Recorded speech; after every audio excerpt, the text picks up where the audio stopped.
క్రొత్త నిబంధన గ్రంథము నుండి యాకోబు వ్రాసిన పత్రిక 1వ అధ్యాయము.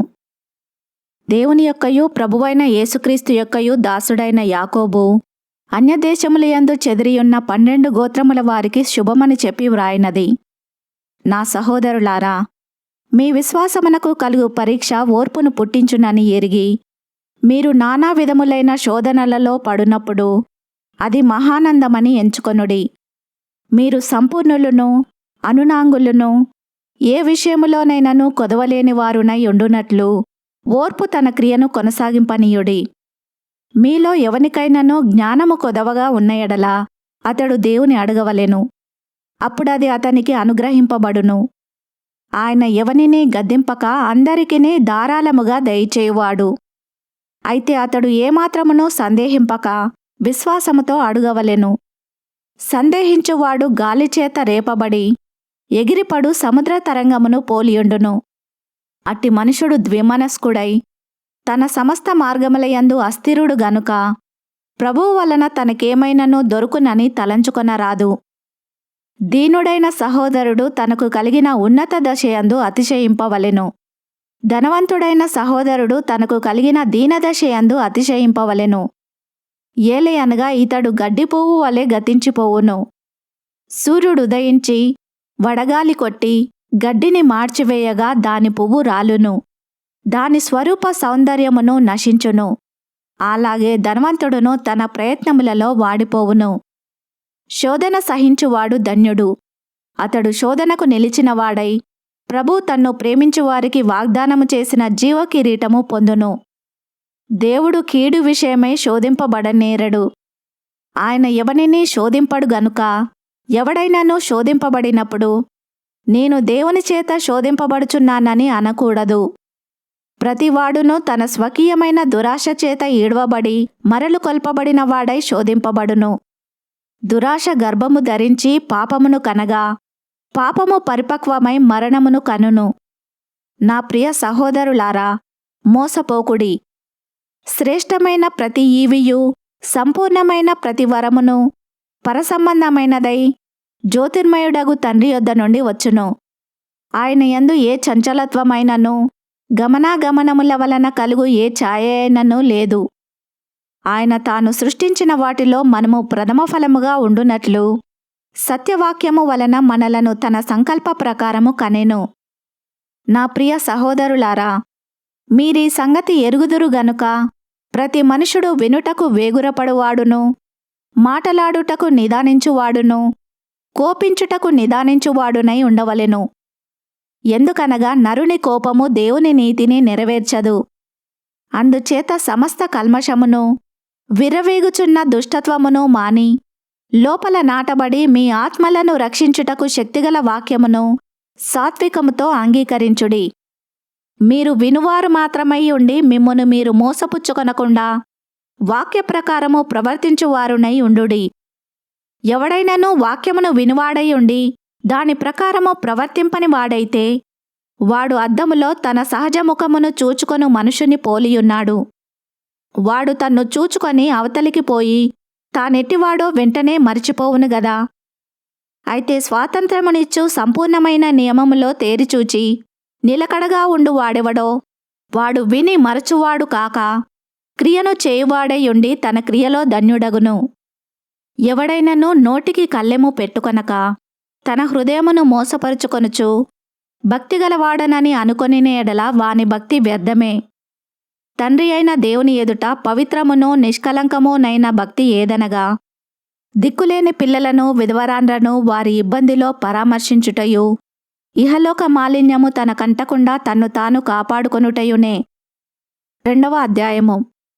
నా సహోదరులారా, మహిమా స్వరూపియగు మన ప్రభువైన యేసుక్రీస్తుని గూర్చిన విశ్వాస విషయములో మోమాటము గలవారై ఉండకుడి. ఎలాగనగా బంగారు ఉంగరము పెట్టుకొని ప్రశస్త వస్త్రములు ధరించుకొనిన ఒకడు మీ సమాజ మందిరములోనికి వచ్చినప్పుడు మురికి బట్టలు కట్టుకొనిన దరిద్రుడును లోపలికి వచ్చిన ఎడల మీరు ప్రశస్త వస్త్రములు ధరించుకొనిన వానిని చూచి సన్మానించి నీవిక్కడ మంచి స్థలమందు కూర్చుండుమని చెప్పి ఆ దరిద్రునితో నీవక్కడ నిలువుము, లేక ఇక్కడ నా పాదపీఠమునకు దిగువను కూర్చుండుమని చెప్పిన ఎడల మీ మనసులలో భేదములు పెట్టుకొని మీరు దురాలోచనతో విమర్శ చేసిన వారగుదురు కారా? నా ప్రియ సహోదరులారా, ఆలకించుడి. ఈ లోక విషయములో దరిద్రులైన వారిని విశ్వాసమందు భాగ్యవంతులుగాను, తన్ను ప్రేమించు వారికి తాను వాగ్దానము చేసిన రాజ్యమునకు వారసులుగాను ఉండుటకు దేవుడు ఏర్పరచుకొనలేదా? అయితే మీరు దరిద్రులను అవమానపరచుదురు, ధనవంతులు మీ మీద కఠినముగా అధికారము చూపుదురు. మిమ్మును న్యాయసభలకు ఈడ్చుచున్న వారు వీరే గదా? మీకు పెట్టబడిన శ్రేష్టమైన నామమును దూషించువారు వీరే గదా? మెట్టుకు నీవలే నీ పొరుగువాణ్ణి ప్రేమించుమను లేఖనములో ఉన్నట్టి ప్రాముఖ్యమైన ఈ ఆజ్ఞను మీరు నెరవేర్చిన ఎడల బాగుగానే ప్రవర్తించువారగుదురు. మీరు పక్షపాతము గలవారైతే ధర్మశాస్త్రము వలన అపరాధులని తీర్చబడి పాపము చేయువారగుదురు. ఎవడైనను ధర్మశాస్త్రమంతయు గైకొనియు ఒక ఆజ్ఞ విషయములో తప్పిపోయిన ఎడల ఆజ్ఞలన్నిటి విషయంలో అపరాధి అగును. వ్యభిచరింపవద్దని చెప్పినవాడు నరహత్య చేయవద్దనియూ చెప్పెను గనుక నీవు వ్యభిచరింపకపోయినను నరహత్య చేసిన ఎడల ధర్మశాస్త్ర విషయంలో నపరాధివైతివి. స్వాతంత్ర్యము ఇచ్చు నియమము చొప్పున తీర్పు పొందబోవు వారికి తగినట్టుగా మాటలాడుడి, అలాగుననే ప్రవర్తించుడి. కనికరము చూపనివాడు కనికరము లేని తీర్పు పొందును, కనికరము తీర్పును మించి అతిశయపడును.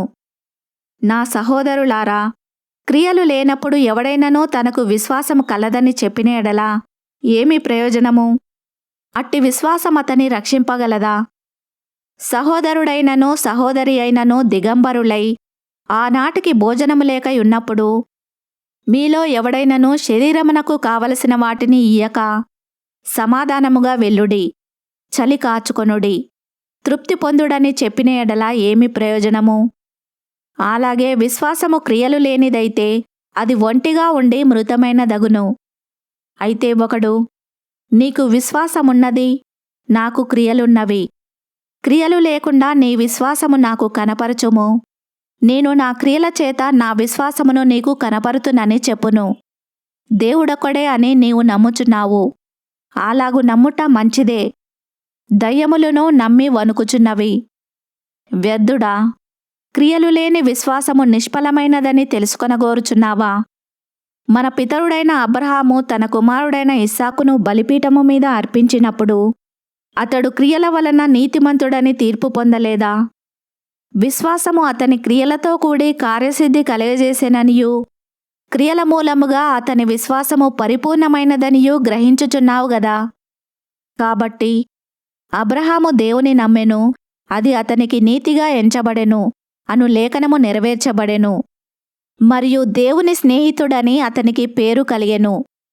మనుష్యుడు విశ్వాసమూలమున మాత్రము కాక క్రియల మూలములను నీతిమంతుడని ఎంచబడునని మీరు దీనివలన గ్రహించితిరి. అటువలనే రాహాబను వేశ్య కూడా దూతలను చేర్చుకొని వేరొక మార్గమున వారిని వెలుపలికి పంపివేసినప్పుడు క్రియల మూలముగా నీతిమంతురాలని ఎంచబడెను గదా. ప్రాణము లేని శరీరమేలాగు మృతమో అలాగే క్రియలు లేని విశ్వాసమును మృతము. 3వ అధ్యాయము. నా సహోదరులారా, బోధకులమైన మనము మరి కఠినమైన తీర్పు పొందుదుమని తెలుసుకొని మీలో అనేకులు బోధకులు కాకుండుడి. అనేక విషయములలో మనమందరము తప్పిపోవుచున్నాము. ఎవడైనను మాటయందు తప్పని ఎడల అట్టివాడు లోపము లేనివాడై తన సర్వశరీరమును స్వాధీనమందుంచుకొన శక్తిగలవాడగును. గుర్రములు మనకు లోబడుటకై నోటికి కళ్ళెము పెట్టి వాటి శరీరమంతయు త్రిప్పుదుము గదా. ఓడలను కూడా చూడుడి, అవి ఎంతో గొప్పవై పెనుగాలికి కొట్టుకొని పోబడినను ఓడ నడుపువాని ఉద్దేశము చొప్పున మిక్కిలి చిన్నదగు చుక్కాని చేత త్రిప్పబడును. అలాగుననే నాలుక కూడా చిన్న అవయవమైనను బహుగా అదిరిపడును. ఎంత కొంచెము నిప్పు ఎంత విస్తారమైన అడవిని తగలబెట్టును. నాలుక అగ్నియే. నాలుక మన అవయవములలో ఉంచబడిన పాప ప్రపంచమై సర్వశరీరమునకు మాలిన్యము కలగజేయుచు ప్రకృతి చక్రమునకు చిచ్చుపెట్టును. అది నరకము చేత చిచ్చుపెట్టబడును. మృగ పక్షి సర్ప జలచరములలో ప్రతి జాతియు నరజాతి చేత సాధు కాజాలును. సాధు ఆయను గాని ఏ నరుడును నాలుకను సాధు చేయనేరడు. అది మరణకరమైన విషముతో నిండినది. అది నిరర్గళమైన దుష్టత్వమే. దీనితో తండ్రి అయిన ప్రభువును స్తుతింతుము. దీనితోనే దేవుని పోలికగా పుట్టిన మనుషులను శపింతుము. ఒక్క నోట నుండియే ఆశీర్వచనమును శాపవచనమును బయలువెళ్ళును. నా సహోదరులారా, ఈలాగుండకూడదు. నీటి బుగ్గలో ఒక జల నుండియే తీయని నీరును చేదు నీరును ఊరునా? నా సహోదరులారా, అంజూరపు చెట్టున ఒలీవ పండ్లైనను ద్రాక్ష తీగెను అంజూరపు పండ్లైనను కాయునా? అటువలనే ఉప్పు నీళ్లలో నుండి తీయని నీళ్లును ఊరవు. మీలో జ్ఞాన వివేకములు గలవాడెవడు? వాడు జ్ఞానముతో కూడిన సాత్వికము గలవాడై తన యోగ్య ప్రవర్తన వలన తన క్రియలను కనుపరచవలెను. అయితే మీ హృదయములలో సహింపనలవి కాని మత్సరమును వివాదమును ఉంచుకొనిన వారైతే అతిశయపడవద్దు. సత్యమునకు విరోధముగా అబద్ధమాడవద్దు. ఈ జ్ఞానము పైనుండి దిగివచ్చినది కాక భూసంబంధమైనదియు ప్రకృతి సంబంధమైనదియు దయ్యముల జ్ఞానము వంటిదియునై ఉన్నది. ఏలయనగా మత్సరమును వివాదమును ఎక్కడ ఉండునో అక్కడ అల్లరియు ప్రతి నీచ కార్యమును ఉండును. అయితే పైనుండి వచ్చు జ్ఞానము మొట్టమొదట పవిత్రమైనది, తర్వాత సమాధానకరమైనది, మృదువైనది, సులభముగా లోబడునది, కనికరముతోనూ మంచి ఫలములతోనూ నిండుకొనినది, పక్షపాతమైనను వేషధారణయైనను లేనిదియునై ఉన్నది. నీతి ఫలము సమాధానము చేయువారికి సమాధానమందు విత్తబడును. 4వ అధ్యాయము. మీలో యుద్ధములను పోరాటములను దేని నుండి కలుగుచున్నవి? మీ అవయవములలో పోరాడు మీ భోగేచ్ఛల నుండియే గదా. మీరాశించుచున్నారు గాని మీకు దొరుకుటలేదు. నరహత్య చేయుదురు, మత్సరపడుదురు గాని సంపాదించుకొనలేరు. పోట్లాడుదురు, యుద్ధము చేయుదురు గాని దేవుని అడుగనందున మీకేమియూ దొరకదు. మీరడిగినను మీ భోగముల నిమిత్తము వినియోగించుటకై దురుద్దేశముతో అడుగుదురు గనక మీకేమియూ దొరుకుటలేదు. వ్యభిచారిణులారా, ఈ లోక స్నేహము దేవునితో వైరమని మీరెరుగరా?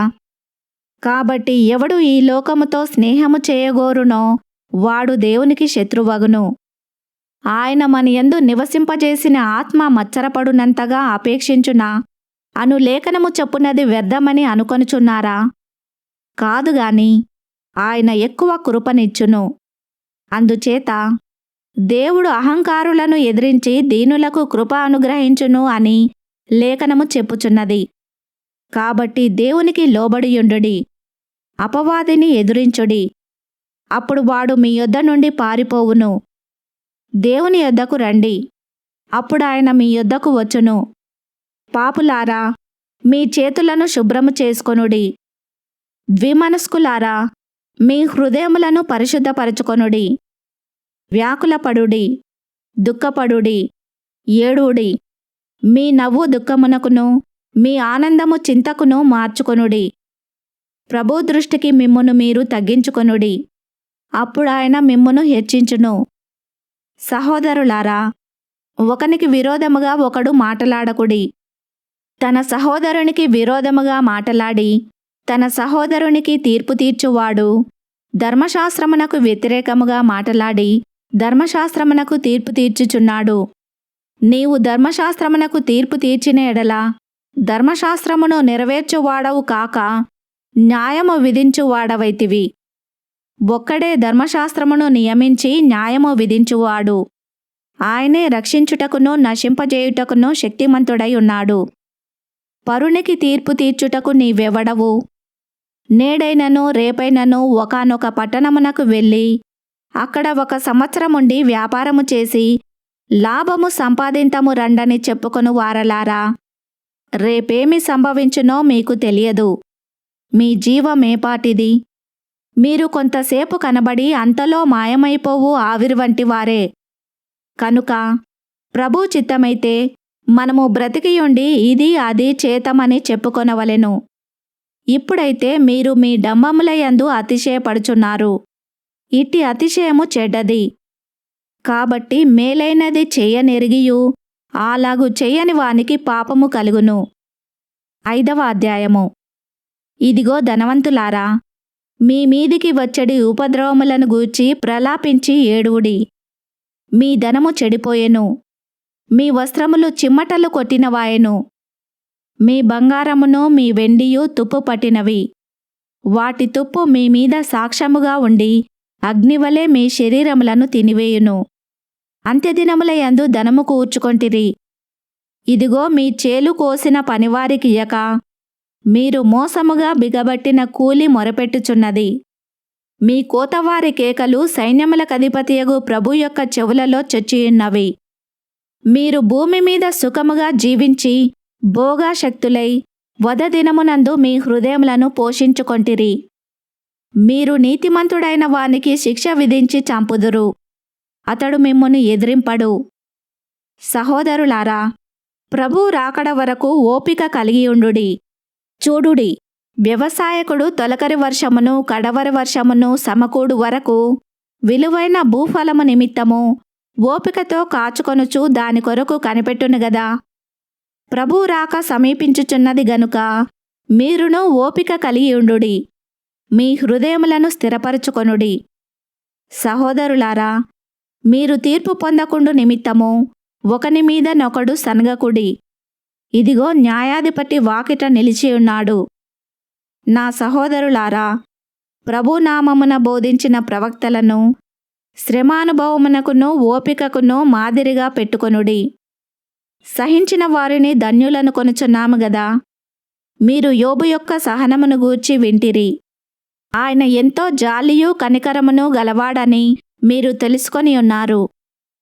నా సహోదరులారా, ముఖ్యమైన సంగతి ఏదనగా ఆకాశము తోడని గాని భూమి తోడని గాని మరి దేని తోడని గాని ఒట్టుపెట్టుకొనక మీరు తీర్పు పాలు కాకుండునట్లు అవునంటే అవును కాదంటే కాదు అని ఉండవలెను. మీలో ఎవనికైనాను శ్రమ సంభవించెనా అతడు ప్రార్థన చేయవలెను. ఎవనికైనాను సంతోషము కలిగినా అతడు కీర్తనలు పాడవలెను. మీలో ఎవడైనను రోగి అయి ఉన్నాడా అతడు సంఘపు పెద్దలను పిలిపింపవలెను. వారు ప్రభు నామమున అతనికి నూనె రాచి అతని కొరకు ప్రార్థన చేయవలెను. విశ్వాస సహితమైన ప్రార్థన ఆ రోగిని స్వస్థపరచును. ప్రభు అతని లేపును. అతడు పాపములు చేసిన వాడైతే పాపక్షమాపణ నొందును. మీ పాపములను ఒకనితోనొకడు ఒప్పుకొనుడి. మీరు స్వస్థత పొందునట్లు ఒకని కొరకు ఒకడు ప్రార్థన చేయుడి. నీతిమంతుని విజ్ఞాపన మనఃపూర్వకమైనదై బహుబలము గలదై ఉండును. ఏలియా మన వంటి స్వభావము గల మనుషుడే. వర్షింపకుండునట్లు అతడు ఆసక్తితో ప్రార్థన చేయగా 3.5 సంవత్సరముల వరకు భూమి మీద వర్షింపలేదు. అతడు మరలా ప్రార్థన చేయగా ఆకాశము వర్షమిచ్చెను, భూమి తన ఫలము ఇచ్చెను. నా సహోదరులారా, మీలో ఎవడైనను సత్యము నుండి తొలగిపోయినప్పుడు మరి ఒకడు అతనిని సత్యమునకు మళ్లించిన ఎడల పాపిని వాని తప్పు మార్గము నుండి మళ్లించువాడు మరణము నుండి ఒక ఆత్మను రక్షించి అనేక పాపములను కప్పివేయునని తాను తెలుసుకొనవలెను. ఈ వాక్యమును విన్న మిమ్ములందరినీ దేవుడు దీవించునుగాక. ఆమెన్.